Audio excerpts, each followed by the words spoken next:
A reforma tributária está aprovada e todos os argumentos que eu tinha para ser contra ela foram consertados e resolvidos no texto. Você tem trava contra aumento de impostos, vai ter muito pouco dano entre a competição entre os estados, o conselhão não ficou uma maluquice, foi esclarecido, e tem vários outros pontos que eu sei que as pessoas são contra, e eu quero esclarecer todos eles aqui nesse vídeo. Vai ser um vídeo longo, fazer o quê? Para explicar por que eu acho que no saldo a reforma tributária foi boa, foi positiva. Tem muita porcaria dentro? Tem. Mas aí eu introduzo vocês a coisa mais sábia que eu ouvi sobre política em toda a minha vida. Política é a arte de deixar todo mundo puto.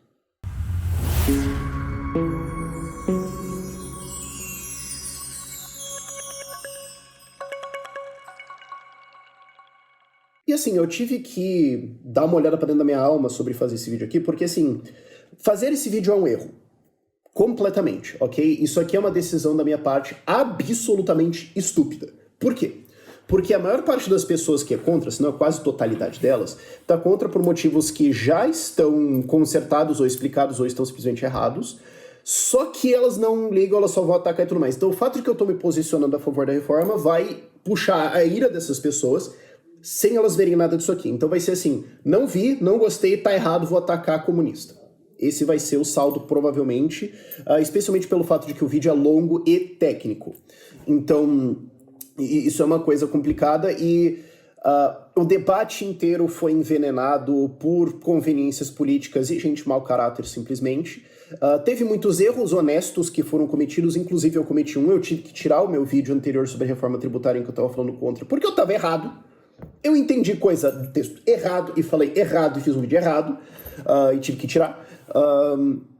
E isso adiciona a desinformação no ar. Tem muita gente que está desinformada, às vezes por má intenção, às vezes por boa intenção, né? Às vezes, como foi meu vídeo, eu só falando coisa errada, mas eu estava bem intencionado, só entendi errado porque eu sou uma mula. Então, mas o que acontece é que com essa quantidade de informação errada no ar, é muito difícil esclarecer essas coisas em vídeos extremamente longos. Então, assim, esse vídeo aqui existe puramente a meu prejuízo. Mas eu prefiro fazer isso e fazer a discussão técnica e tudo mais, explicar o negócio e incorrer na ira dessas pessoas e fazer o quê? Do que pensar assim, cara, eu deixei de argumentar o que eu acho só porque vai ser um puta saco e um monte de gente vai xingar o negócio e vai dar dor de cabeça e tudo mais, sabe? E às vezes você tem que fazer essa escolha sobre quem você quer ser na vida. Isso posto, a reforma. Então o que a gente está enfrentando? O Código Tributário do Brasil com o ICMS gera um custo Brasil de, depende da sua conta, 80 a 300 bilhões de reais, o que em efeito é um imposto. Em efeito isso é um imposto, só que ele não é arrecadado por nenhum estado ou federação ou município, ele é só perdido. É como se você, para pagar impostos, tivesse que ficar 48 horas na fila do cartório para pagar o boleto. Não, você não está pagando alguma coisa extra para ninguém, mas todo mundo sai perdendo.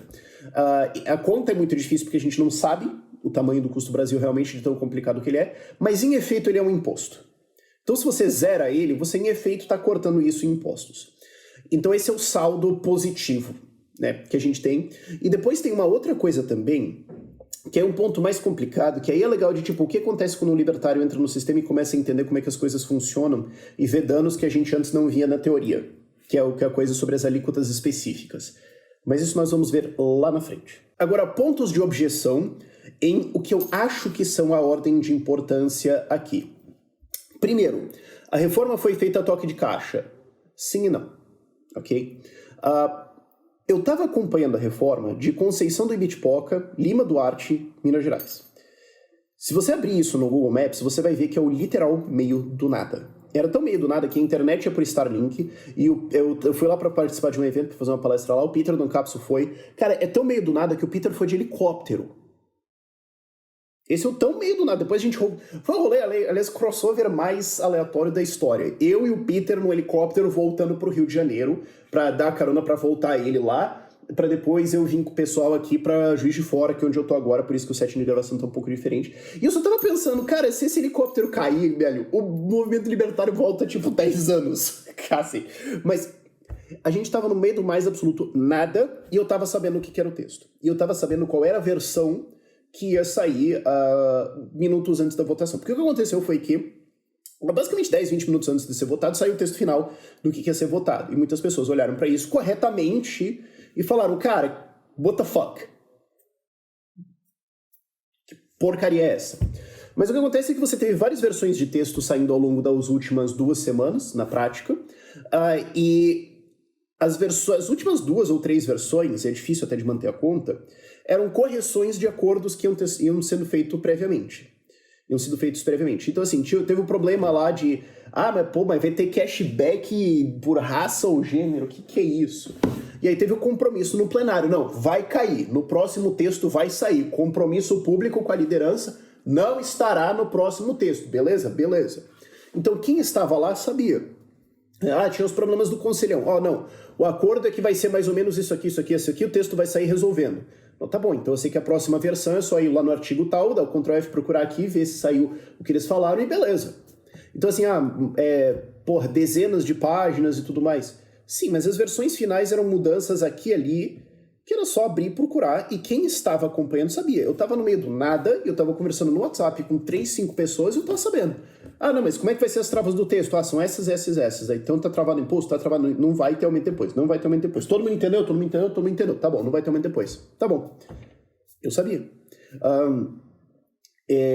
Mas como é que vai ficar o conselho? Não, o acordo é assim. Beleza.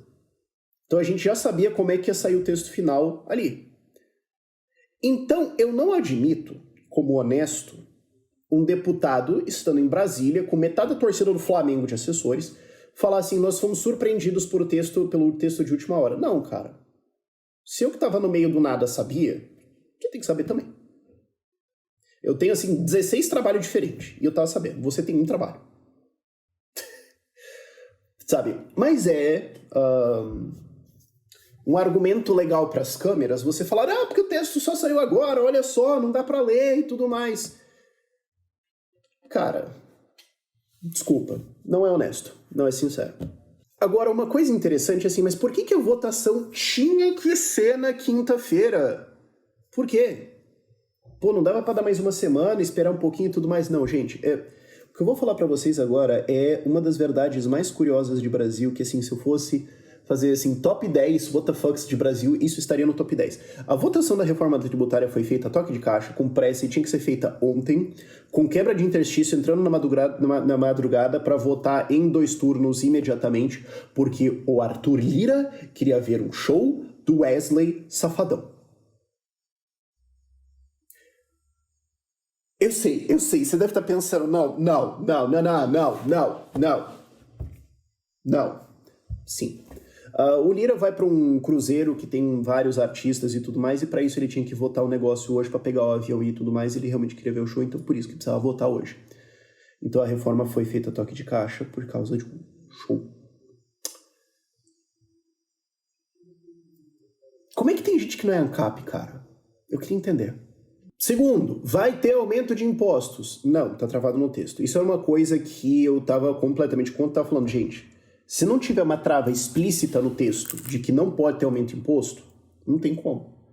Inclusive, se tiver resistência a ter essa trava, é suspeita. Porque o que pode acontecer? Como você está unificando 5 impostos diferentes em um, e um incide no outro e tudo mais, e a gente não sabe o cálculo, é uma maluquice desgraçada, você pode fazer um cálculo criativo que na prática aumenta a arrecadação no fim das contas, correto? E existia essa preocupação, uma preocupação extremamente razoável. Então o novo tinha uma emenda que o texto, no fim das contas, dizia, depois de aprovada, o imposto IVA depois vai ser calibrado de uma maneira tal que não muda a arrecadação. Tá no texto. Então depois o IVA vai ter que ser calibrado para que não suba. Resolvido. Aí algumas pessoas podem entrar nos pontos finos da reforma. Vamos lá. Já que o vídeo vai ser longo e técnico e tudo mais, e quem odeia já não vai ver mesmo e já não gostou mesmo, a gente vai pro vídeo longo, eu não tenho problema com isso. Mas vai ter, por causa da cobrança agora no destino e não na origem, vai ter uma perda localizada de arrecadação aqui ou ali, que vai ter que ser compensada. Vamos entrar nisso. Porque, eu sei que cara, se de cada 5.000 pessoas que é contra a reforma, uma delas fizesse argumento, eu vou ficar muito surpreso. Mas, vamos entrar nisso. O que acontece? Agora o imposto vai ser cobrado no destino e não na origem. Então, se produziram uma bicicleta em São Paulo e ela foi vendida no Espírito Santo, vai ser pago no Espírito Santo. Aí você fala, mas peraí, Mas significa que então São Paulo antes pegava esse imposto e agora não vai pegar. Não, antes você tinha um monte de coisas, porque daí parte ia para lá, parte ia para cá. Então não é tudo que é perdido, mas tá, se era produzido em São Paulo e vai ser vendido no Espírito Santo, então agora ele vai perder esse pouquinho. Tá. Porém, agora, embora os estados que eram os principais emissores de produtos e serviços, digamos assim, vão perder um pouquinho, no longo prazo eles ganham. Porque esses estados emissores tendem a ser muito mais os mais competitivos, que vão, ao longo dos anos, atrair mais indústrias e mais produção para dentro deles, em boa parte por causa dessa reforma. Então tá, nos primeiros 3, 5 anos pode ser que tenha uma queda, no longo prazo não. Só que como tem uma transição, todo mundo consegue pensar nisso. Então, vocês entendem que no saldo é um negócio que, assim, primeiro que é impossível de calcular, mas no longo prazo os estados centrais e mais produtores, São Paulo, Minas, eu falei São Paulo, Minas, Santa Catarina, esses estados que são mais industrializados, vão ter a vantagem no longo prazo, porque essa reforma, inclusive, ajuda a indústria. E outra coisa também, mas é que tem alguns outros impostos ali dentro que sobem ou podem subir. A real é que, até onde eu entendi, todos podem subir, mas nada tá na pedra. Porque assim, mas vai poder agora subir IPTU por decreto. Não, vai poder mudar a base de cálculo por um decreto, não a alíquota. É um negócio bem técnico. Então assim, prefeitos podem fazer isso lá na frente, mas vamos ver, não é necessariamente vai acontecer. Claro, vários vão se aproveitar disso, mas daí a gente vai também competir em eleições municipais em 2024, e eu tenho o Gabinete Liberdade que a gente atua contra isso. Inclusive, ontem de manhã,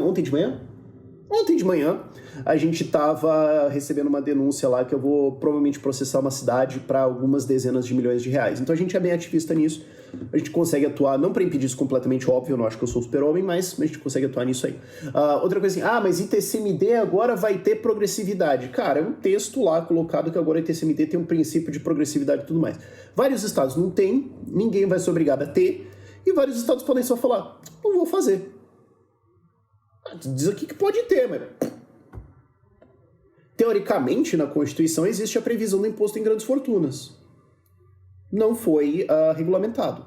Então, não é uma coisa assim forçada que vai ter. E aí você pode falar, mas isso aqui pode gerar certos aumentos no futuro. Poder ter, pode. Sim. Qual que é o saldo? Vamos voltar lá no começo. Estou falando, nós vamos derrubar a custo do Brasil, que é um imposto disfarçado, entre 80 e 300 bi, alguma coisa assim. E aí você entra de novo naquele ponto subjetivo, cara, que é uma parada frustrante pra caramba disso. Por exemplo, o Gilson, que é libertário, um cap, imposto é roubo, etc., votou contra a reforma, eu votaria a favor. E nós temos a mesma posição ideológica. Mas é porque daí você olha pra essas coisas e fala, tá, mas peraí, qual que é o tamanho que eu acho disso? Cara, é subjetivo, não tem como calcular. Você acha que de 0 a 10 isso aqui é 9, eu acho que de 0 a 10 isso aqui é 4. E a gente discorda. Então esse é o tipo de coisa que, assim... quando você está em política, quando você está em legislativo, você tem que entender que vai ter essa discordância por causa de subjetividade e não vale a pena você tocar fogo na casa por causa disso. Fazer o que? Essa é a vida, segue em frente. A gente pode brigar e nunca mais operar e fazer nunca mais nada junto, ou a gente pode falar, aqui nós discordemos. Lá na frente nós concordemos. E segue o baile. E é bom lembrar que já teve várias reformas prévias onde a gente admitiu, como libertários, que certos impostos vão subir e o saldo tudo bem. Exemplo, reforma da Previdência. A reforma da Previdência subiu o imposto na CSLL. Teve aumento de CSLL para bancos. Então vai aumentar imposto. Não, você contra. Mas, cara, o saldo é que nós vamos economizar R$1 trilhão aqui, né, cara? Então vai ter um impostinho ali. E no saldo? No saldo, beleza. Então no saldo, beleza. Outra, aliás, inclusive, que demonstra como a oposição bolsonarista à reforma não é pela reforma, é porque é do Lula. Mas vai subir impostos. Os bolsonaristas foram ferrinhos defensores da capitalização da Eletrobras, que criou dezenas de bilhões de reais de custo com corporativismos colocado dentro da lei pelo Centrão. E o bolsonarismo defendeu. Eles estavam 100% ok com isso. E aprovaram. E deu dezenas de bilhões de reais a mais de custos. Eles não têm um problema ideológico com isso. Eles não têm um problema técnico com isso. É só que naquele caso a Eletrobras, a capitalização da Eletrobras era do Guedes e do Bolsonaro. E agora eles estão votando contra uma reforma do Lula. Então é para você ver como é que o argumento muda, né? Outro ponto, acho que já é o terceiro ponto agora, né? Conselhão e autonomia dos estados. Que para mim é mais importante do que a simplificação tributária. Porque o meu vídeo anterior, que eu expliquei coisa errada e tive que retirar, eu tinha entendido que a autonomia dos estados ia cair muito. E vai cair um pouquinho. Okay? Ainda vai ter possibilidade dos estados fixarem as suas alíquotas, sim. O Senado coloca uma de referência e os estados colocam as deles em cima. Aí vai ter gente acima e vai ter gente abaixo. É isso? Mas e o conselhão, como é que vai funcionar? O conselhão, originalmente, é o conselho de estados para fazer a operação de cobrar e distribuir esses impostos. Por quê? Porque, estando aqui em Minas Gerais, inclusive, é até mais fácil de lembrar isso. O Pimentel, quando ele faliu o estado, quando ele faliu Minas Gerais, ele começou a calotear os municípios. Porque ele recebia e ele repassava. Então ele falou assim, eu devo para os municípios? Sim, eu vou pagar. Não, vocês vão fazer o quê? E os municípios foram caloteados. E como agora você tem que fazer o pagamento na origem do imposto, aliás, no destino do imposto e não na origem, os estados têm que fazer pagamentos um para o outro, que eles poderiam calotear. Então o conselhão ajuda a evitar esse calote. Só que ele começa a ter poderes ali de colocar algumas outras coisas dentro. E aí ficou, peraí, mas qual que é o poder disso? Porque agora você vai ter um conselhão onde outros estados mandam no meu estado. Não, parou. O que está acontecendo aqui? Eu quero um esclarecimento do estatuto dessa coisa. E foi esclarecido. Não, de fato é só para fazer essa operação aqui mesmo. E a outra preocupação era a votação dos estados. Porque assim, é simplesmente inadmissível que o Amapá tenha o mesmo voto que São Paulo. É simplesmente inadmissível que Roraima, Acre e Amapá têm os mesmos 3 votos que Minas, Santa Catarina e São Paulo. Você tá me tirando. Em termos de população, PIB, tudo. Não dá. E, originalmente, isso era o caso. O que foi mudado agora é que, inclusive, as cidades estão no conselho também, o que eu achei legal. E você precisa da maioria dos votos e da maioria da população representada. Por 60%. Ou seja, você precisa que os votos dos estados não só sejam majoritários no número de contagem de estados, mas a população de cada um desses estados tem que somar, no fim das contas, 60%. O que significa que não passa coisa sem o Sul e Sudeste. Não passa coisa sem o Sul e Sudeste. Fim. Porque a preocupação era essa. O Nordeste vai ter 9 votos e o Sul e Sudeste somar tem 7. Aqui acabou. Você tá louco? O Distrito Federal, que é a Funsolândia, vai ter a mesma votação que São Paulo. Vai te catar, pô. Não. Então tá resolvido isso, tá esclarecido isso. Conselhão está esclarecido. É só que ficou um negócio esquisito pra caramba originalmente. Mas não, ele não tá interferindo com a autonomia, não, ele não está virando um novo nível de poder ou alguma coisa assim. Acalmou. E competição entre os estados. Aqui a gente tem um ponto técnico divertido de fazer. O que acontece? Agora o IVA vai ser pago no destino. Então, eu preferi que fosse pago na origem. Porque aí os estados podem competir no quanto eles cobram na produção para ela se instalar ali. Mas na origem ainda tem uma competição, porque é o custo de vida. E quando for mexer, vai mexer para todo mundo. Então fica muito mais difícil você fazer aumentos.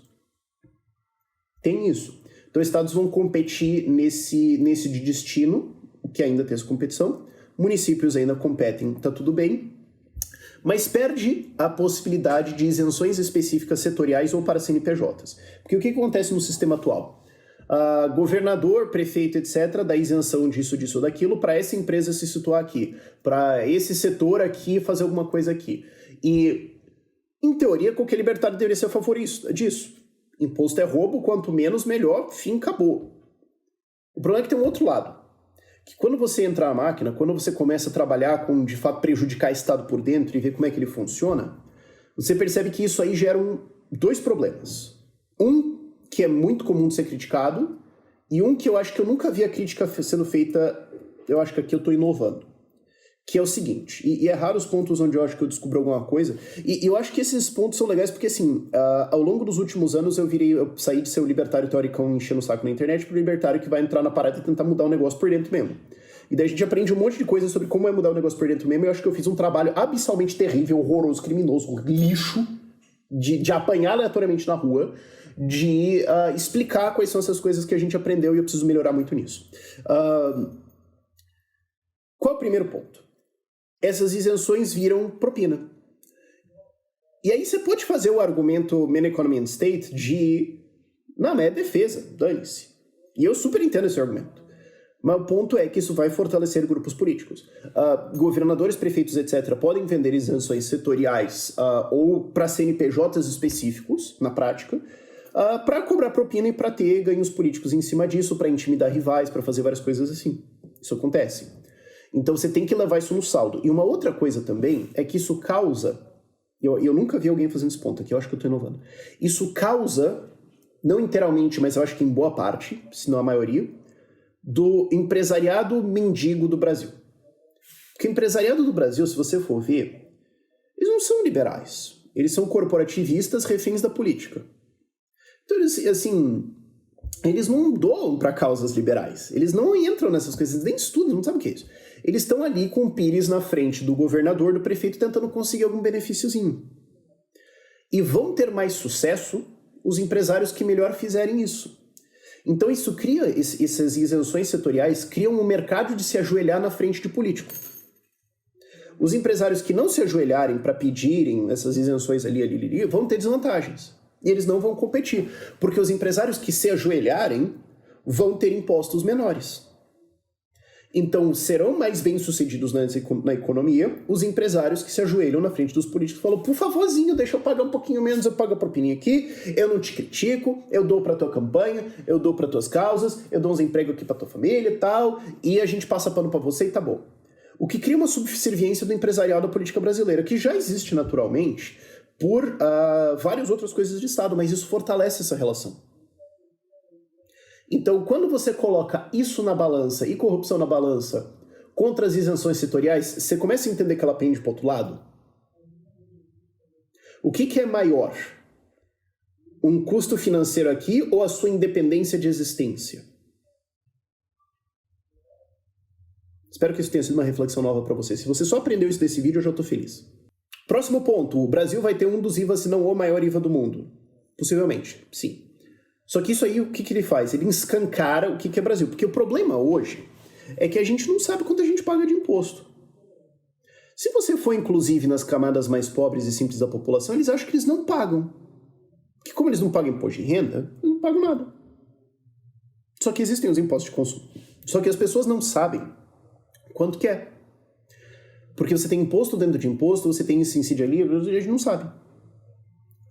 Pode ser que a carga seja 30 e porrada. Ninguém sabe como é que vai ficar a conta no fim das contas. E vão ter que jogar algum número, e daí vocês vão ver como é que fica a arrecadação e vão ter que calibrar para ficar igual ao que estava anteriormente. Que é o que vai acontecer. Como eu falei antes, entrava no texto. Só que as pessoas vão ver, caraca, cara, a gente paga um dos maiores impostos do mundo, se não o maior. Agora ficou óbvio para todo mundo. Então todo mundo pode, pelo menos, adequadamente ficar puto. E isso acontece também porque o que acontece? Isso é uma coisa que nem a galera liberal ou libertária acho que sabe de cabeça esses números. O Brasil cobra impostos em porcentagem do PIB igual Canadá, Nova Zelândia. A gente está perto de muitos países europeus, enquanto a maior parte da América Latina está muito abaixo. A gente cobrava antes da pandemia 32%. Eu não lembro como é que é a conta agora depois da pandemia. Com esses novos impostos da DAD, blá, blá, deve ter subido para uns 34%. A Alemanha é 38%.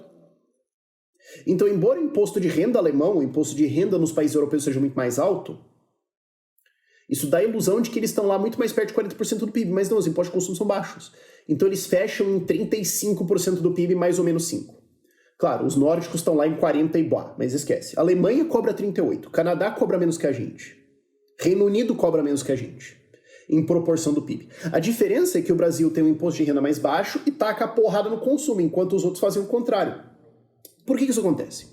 Porque o Brasil não tem renda suficiente para tributar isso, a gente é pobre, e porque o imposto de consumo é muito mais difícil de sonegar. E terceiro, isso acontece porque o Brasil é um lixo. Então, se a gente cobrar um imposto de renda de 30%, 35%, 40%, 48%, como é Portugal, as pessoas que têm uma renda que vai pagar esse imposto vão levantar e ir embora.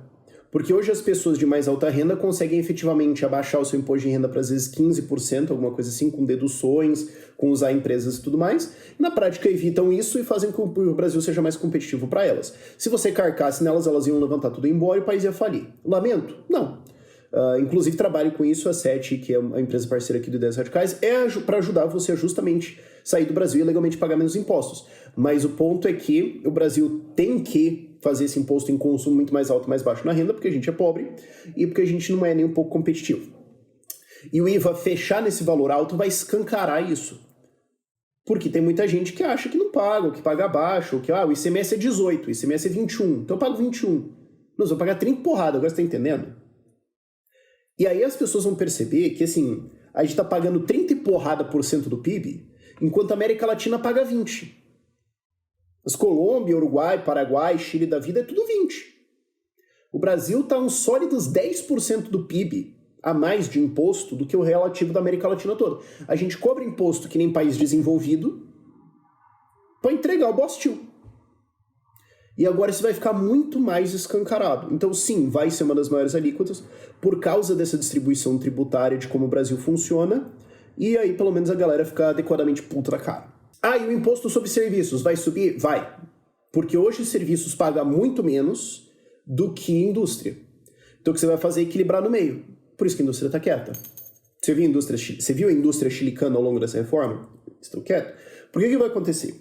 Mais ou menos 500 bilhões de reais de impostos vão sair da indústria e ir para serviços. É isso que vai acontecer. Então, serviços surtou e a indústria estava tipo, eu vou ficar quieto no meu canto e tá bom. Por isso que tem muita gente, inclusive, falando que essa reforma ajuda a reindustrializar o Brasil, porque ela simplifica a cadeia tributária, reduz a quantidade de advogados e contadores que você tem que ter numa empresa, aumenta a previsibilidade, facilita a competitividade da indústria e vai, sim, ter um impacto na reindustrialização do Brasil, que é uma coisa básica pra gente enriquecer. Porque a única coisa que paga um grande salário e consegue ter uma alta densidade de pessoas por metro quadrado é a indústria. Mas o agro tem um PIB forte pra caramba. Sim, mas a densidade populacional do agro é muito baixa. Então, como é que você faz para enriquecer um país de 200 milhões de habitantes? Você tem que ter indústria. Então, para a indústria vai ficar muito melhor, os serviços vão, de fato, tomar alguns aumentos. A diferença é que agora, por causa do IVA ser um imposto de valor agregado, você pode descontar várias coisas como gastos meio para você operar. Então, você não vai pagar, se o IVA for, sei lá, 32%, você não vai pagar 32% em cima do seu faturamento. Você vai pagar em cima do valor agregado. Então, um call center vai poder deduzir internet, luz, aluguel, toda a folha de pessoal. Isso é custo. O que você agregou de valor? Eles vão poder deduzir tudo isso aí. Então, eles vão pagar o IVA maior em cima de um valor menor. Meio que na prática, é um pouco garranchado falar isso, eles vão pagar o IVA em cima do EBIT, não do faturamento. Vamos separar as coisas. Mas existe um schadenfraude poético em ver uma alíquota desse tamanho porque todo mundo cai da cadeira. E todo mundo cai da cadeira porque percebe que esse é o custo do Brasil. Antes ele tá... Isso que é uma coisa que o Brasil, que os políticos foram muito bons em fazer. Ao invés de chegar a dar um socão na tua cara, eles vão dando agulhada. E ainda diz que é terapêutica, acupuntura. E quando você vê, a quantidade de dano que você tomou é muito grande. Só que até você calcular, entender e perceber o que está acontecendo é difícil. Agora, pelo menos, é um socão na cara que tu não entende. Porque está unificado. Acho que isso pode facilitar a revolta das pessoas. Mas alimentos vão subir, não sei o que, não sei o que. Não. A cesta básica foi isentada. Foi isenta. Isenta, isentada. Eu não sei. Alguém, por favor, me informe nos comentários. Mas a cesta básica está isenta de impostos, o que faz com que o IVA em todo o resto seja um pouco mais alto. Mas tudo bem. Desigualdades. Teve um pedaço do texto lá que colocaram... vai ter um cashback de não sei o que, visando combater as desigualdades e bababá de gênero, raça, Que? Gente, isso caiu do texto, tá? Tem gente falando assim, não, porque não, vai ter um cashback ESG, woke, aqui caiu do texto. Se alguém tá falando isso, você fala assim, me aponta a parte do texto que tem isso aí, só pra eu ver. Mas eu entendo, teve uma porrada de versões e tudo mais, e entendo o pessoal se perder, se atropelar no personagem aí e fazer essa crítica. E eu acho que por último, da minha lista aqui... não, tinha mais um. Fundão. Criou-se um fundo para combater as desigualdades regionais, que basicamente é estado mais rico vai pagar para estado mais pobre e conseguir desenvolver uma infraestrutura. Que merda. Que merda. No saldo ainda vale a pena? Ainda vale a pena. Fazer o quê? E por último, mas teve emendas, teve compra lá, o Lula soltou acho que 6, 7 bi de compra de emendas e tudo mais. O Centrão não se importa sobre a reforma. Também é outro ponto importante pra gente mostrar pras pessoas, pra elas serem mais libertárias, né? Os deputados estão um pouco se fudendo pra reforma. Eles não ligam assim pra qual é a alíquota, se vai ser bom pro Brasil, se vai gerar emprego, se é indústria, se isso, aquilo. Eles não estão olhando isso, não. Eles estão olhando, tem um texto aqui, você me paga quanto pra eu votar? Cadê as minhas emendas? É isso. Então essa ilusão de que o Congresso vai pensar na gente e tudo mais, gente, vamos não cair nisso, né? As emendas foram compradas, inclusive porque o Lula não tem apoio no Congresso, ele não consegue fazer as coisas funcionar aqui, e ele teve que pagar caro pra caramba pra acontecer a votação. E conseguiu comprar os votos. O que me leva ao último ponto que eu queria fazer, que é o último ponto faz o L aqui, que para você levar para o seu conhecido de esquerda, que votou no Lula contra as milícias. Ou votou no Lula pela segurança, para combate ao crime. Alguma coisa assim. O União falou que ia votar contra, a não ser que ganhasse o Ministério do Turismo de porteira fechada. O que significa porteira fechada? Então eu não tô ganhando só o cargo no ministério lá, eu tô ganhando os escalões embaixo, tudo mesmo. O orçamento é tudo mesmo. Que é um orçamento, assim, notoriamente fácil de você, né? Porque turismo, tudo é turismo. Show do Wesley Safadão é turismo. Faz um show lá e acabou-se, né? Você pode usar isso muito para campanha antecipada, você pode usar isso muito para desvio, para me paga por fora e tudo mais. Bem amplo, né? E o Lula deu. O Lula deu o ministério na última hora, né? Alguns minutos antes da votação foi confirmado que a ministra do Turismo caiu e ia ir para a União. E a ministra miliciana. A ministra que foi mostrada que tinha ligação com milícia no Rio de Janeiro. Ela caiu porque ela é miliciana? Não. Ela caiu porque ela tinha ligações com crime organizado, assim, suspeitas ali e tudo mais, que não estavam explicadas? Não. Tudo bem. Pro Lula, tudo bem isso. Ela caiu porque precisava comprar os votos do União. Então assim, e o Lula contra as milícias. É mentira. É simplesmente mentira. Protegeu ela o tempo todo, e no fim das contas rifou ela por uma votaçãozinha. Então, pra galera de esquerda que acha que... Bom, vocês entenderam, né? Pra galera de esquerda que acha que, ai meu Deus, o Lula, porque... As ações confessam o que tá acontecendo, né? E o Freixo, que era o presidente da Embratur, que também tem uma carreira de combate a milícias, vai perder o cargo dele pra União, e agora não vai ter mais uma chefe miliciana, porque o Lula precisava comprar os votos do Centrão. Queria saber o que o eleitorado do Freixo vai achar disso. Nem vai ficar sabendo. Por esse vídeo é isso. Se vocês têm mais dúvidas sobre a reforma, imagino que vão ter várias e eu vou ter que fazer outros vídeos. Podem botar nos comentários aí, a gente vai explicando, a gente vai elucidando para próximos momentos. Por este vídeo é isso. Tchau, tchau.